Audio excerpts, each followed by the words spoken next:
Assalamualaikum warahmatullahi wabarakatuh. Kembali lagi bertemu dengan saya. Semoga kalian tetap diberi kesehatan dan diberi kelancaran dalam mengikuti pembelajaran daring atau online ini. Pada kesempatan kali ini saya akan meneruskan materi PPKN yang kemarin ke materi selanjutnya.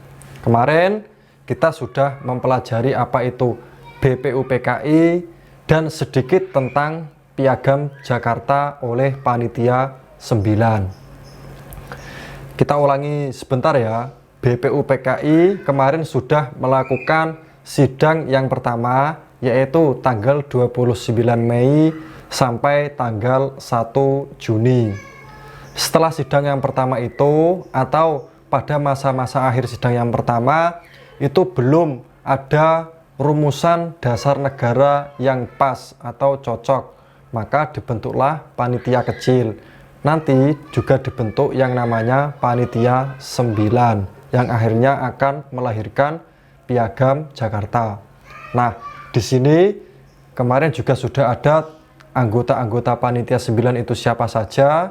Untuk kalian apabila kesulitan untuk menghafal, biasanya itu untuk memudahkan anggota panitia 9 itu disingkat Wah Kak Agus Suka Yamaha Kusnojo.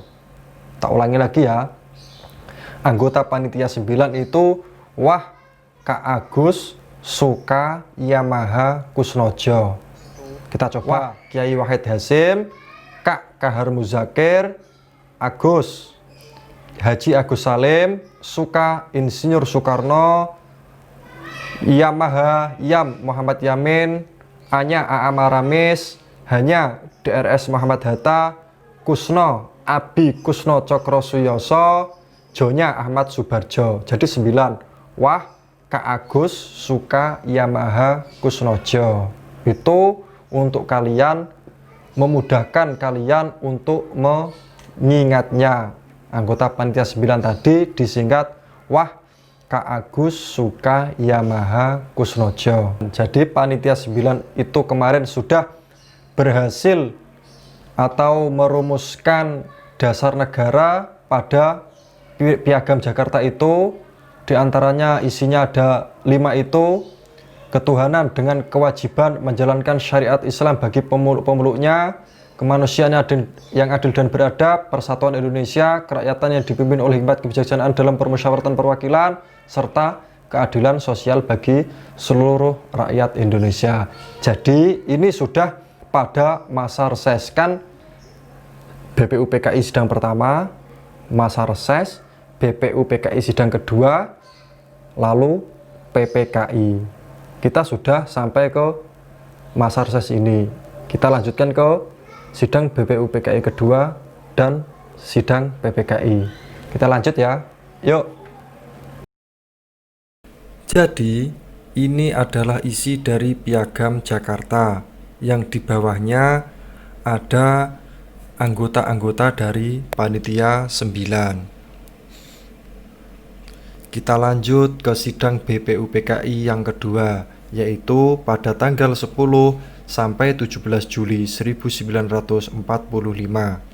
Pada sidang BPUPKI yang kedua ini dibentuklah panitia-panitia kecil, di antaranya panitia perancang Undang-Undang Dasar yang diketuai oleh Insinyur Soekarno, panitia pembelaan tanah air yang diketuai oleh Abi Kusno Cokro Suyoso, dan panitia ekonomi dan keuangan yang diketuai oleh Dr. Andes Muhammad Hatta.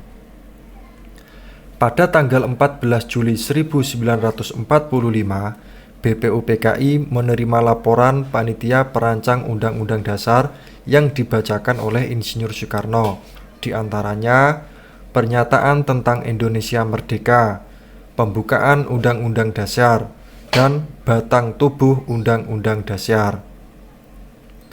Kemudian setelah itu BPUPKI dirasa telah selesai melaksanakan tugasnya, yang sidangnya ditutup pada tanggal 17 Juli 1945. Kemudian pada tanggal 7 Agustus BPUPKI telah resmi dibubarkan, yang kemudian dibentuk PPKI. Ada hal penting, yaitu sekitar pertengahan bulan Agustus 1945, Jepang telah menyerah kepada sekutu. Hal ini diketahui oleh tokoh pergerakan Indonesia, pada khususnya para pemuda. Maka dengan segera para pemuda menemui golongan tua, yaitu Insinyur Soekarno dan Muhammad Hatta, untuk segera memproklamasikan kemerdekaan Indonesia. Namun demikian tidak begitu saja disepakati. Bahkan Insinyur Soekarno dan Muhammad Hatta harus diamankan ke Rengas Dengklok agar tidak terpengaruh oleh Jepang. Disitulah pada malam hari itu juga disepakati waktu proklamasi, dan kemudian teks proklamasi diketik langsung oleh Sayuti Melek. Benar, keesokan harinya pada tanggal 17 Agustus 1945 jam 10 pagi di Jalan Pegangsaan Timur nomor 56 Jakarta dibacakanlah teks proklamasi kemerdekaan itu. Itu artinya Indonesia telah merdeka. Artinya apa yang telah disiapkan dan dirumuskan BPUPKI tinggal menunggu waktu untuk disahkan.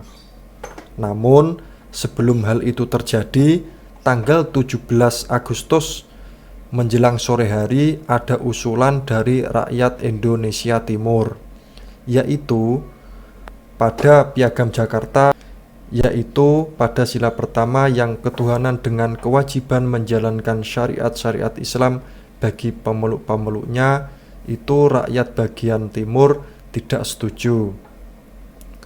Usulan itu kemudian ditanggapi dengan bijaksana oleh berbagai macam golongan, baik nasionalis maupun agama.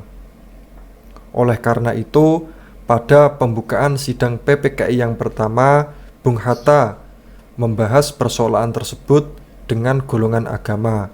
Pada akhirnya, demi persatuan Indonesia, disepakatilah sila pertama itu diubah menjadi ketuhanan yang Maha Esa, seperti yang sekarang ini. Itulah yang namanya musyawarah mufakat. PPKI ini atau nama Jepangnya Dokuritsu Jumbi Inkai itu diketuai oleh Insinyur Soekarno, DRS Muhammad Hatta sebagai wakil, dan Ahmad Subarjo sebagai penasihat. PPKI ini melakukan sidang sebanyak 3 kali.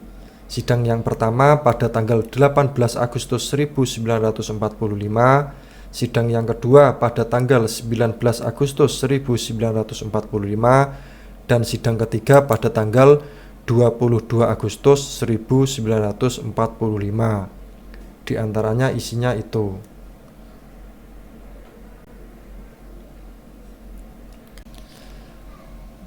Nah, jadi kesimpulannya, sejarah perumusan dan penetapan dasar negara dilakukan oleh BPUPKI dan PPKI, di mana BPUPKI merancang atau merumuskan, dan yang menetapkan adalah PPKI. Secara umum, proses perumusan dan penetapan dasar negara dibagi menjadi 4 fase.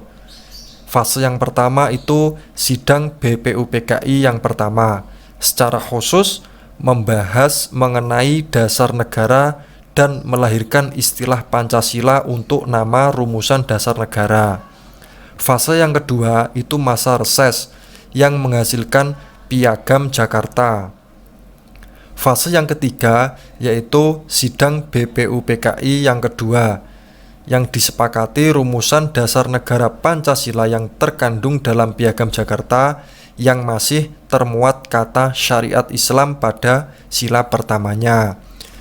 Dan fase yang terakhir yaitu PPKI, rumusan dasar negara Pancasila dalam Piagam Jakarta mengalami perubahan pada sila pertamanya menjadi ketuhanan yang Maha Esa sampai sekarang ini. Sekian untuk materi pembelajaran pada kesempatan kali ini. Kita lanjutkan pada materi-materi selanjutnya. Semoga kita semua bisa meneladani semangat perjuangan, semangat nasionalisme, semangat patriotisme para pendiri negara kita. Kalian tetap semangat dan tetap rajin belajar, jaga kesehatan, jaga kebersihan. Wassalamualaikum warahmatullahi wabarakatuh.